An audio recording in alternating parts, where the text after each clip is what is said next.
Chapter 5 is titled Linkage, Recombination, and Eukaryotic Gene Mapping.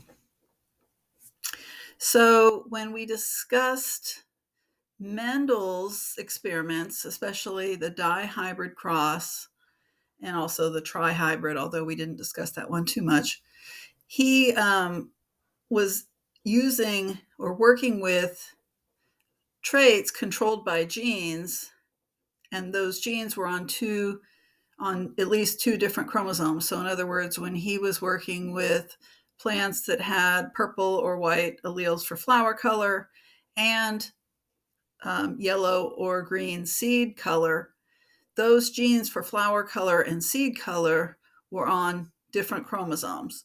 And so when he did the dihybrid crosses, he always found that the alleles for flower color assorted independently into the gametes compared to the alleles for seed color. And it was good that Mendel's genes were not linked. They had what we call independent assortment. They're on different chromosomes. But that's not true of all genes.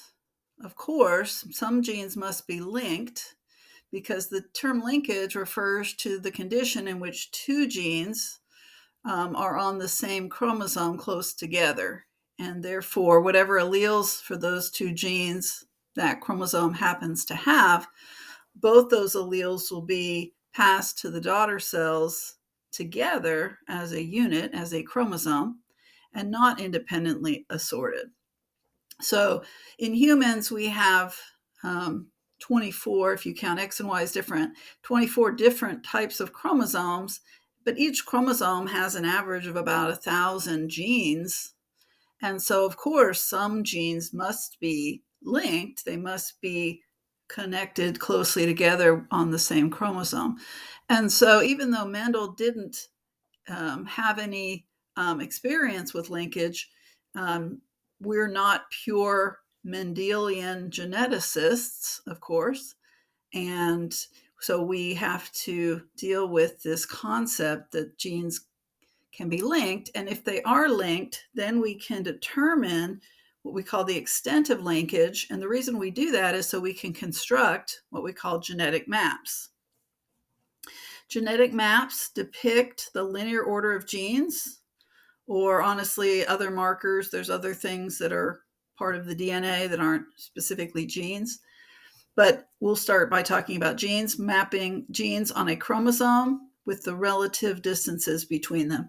Just like if you had a map of the cities in Dallas, if you were coming from downtown Dallas and you were traveling up Central Expressway 75, you could have one map that goes through Richardson first, then Plano, then Allen, and you would have the miles that are between those points. But if you were traveling from far north down towards Dallas, you would come in through Allen first, then Plano, then Richardson, but still the relative distances between the cities in that case, or the genes in the case of a genetic map, would be consistent.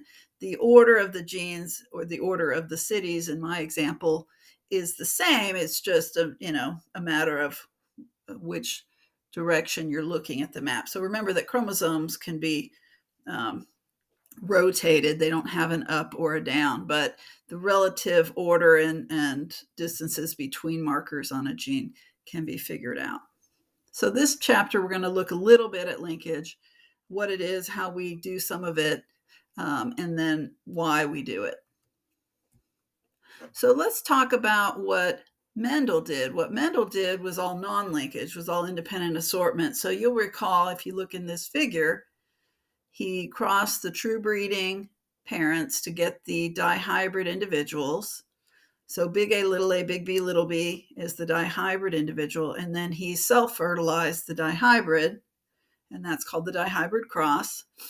And you'll recall that when you do the dihybrid cross, all the different types of gametes, big A, big B, and big A, little b, and little a, big B, and little a, little b, are all equally likely all equally possible.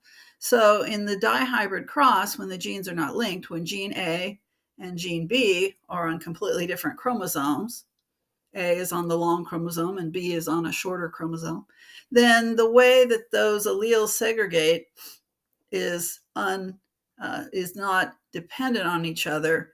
And because they're independent, you can come up with all the possible gametes. And since you can come up with all the possible gamete combinations, then you have in this cross the maximum possible genotype combinations for the offspring. And you'll remember that the dihybrid crosses can really be handled as two monohybrid crosses occurring simultaneously, and that the offspring of the dihybrid cross always show the 9:3:3:1 ratio.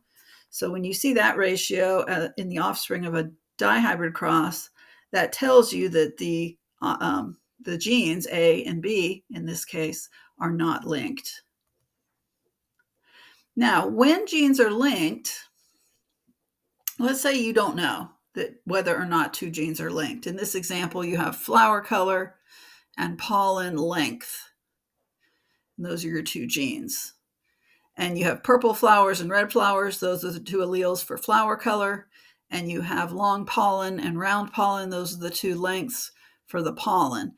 So you don't know whether the flower color gene is linked to the pollen length gene. And the way you can do it is you can do a dihybrid cross. So set up a dihybrid cross and then see what kind of offspring you get in the F2. If you get a 9:3:3:1 or something very close to that, then you feel confident that those genes are not linked. However, if the genes are linked, if the flower color gene is linked to the pollen length gene, then in the F2, you will not get a 9:3:3:1. I'm not going to tell you what particular ratio you will get because that depends on how close together those genes are on the chromosome.